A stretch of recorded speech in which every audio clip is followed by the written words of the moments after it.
Hello and welcome back to the Note. Well, the great divergence theory remains well in force as we wait to hear the words from Mario Draghi from the ECB. The big news developments today were that European inflation was somewhat lower than had been expected, obviously stokes the expectations that the ECB will be particularly aggressive in its monetary policy.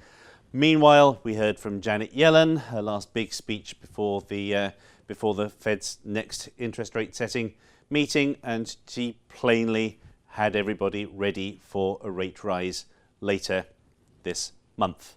So the call for a great divergence remains in place. Stocks in the US were down largely because the oil price was down. And that leads me to the one big cautionary point I would like to make for today.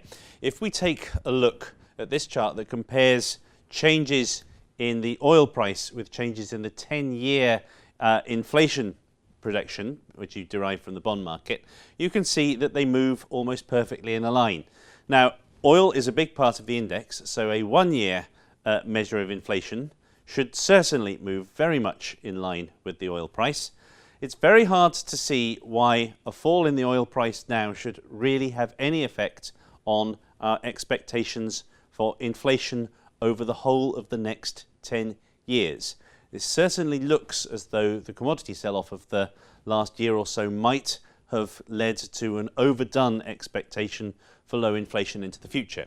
Now, if we take a look at this next chart, this shows you core US CPI, so that's consumer price inflation excluding food and energy. You can see it's back up to almost 2%. Meanwhile, the break-even for inflation over the next 5 years, so the imputed expectation for inflation is very significantly lower than that. Obviously, in both cases, commodity prices are out of the equation.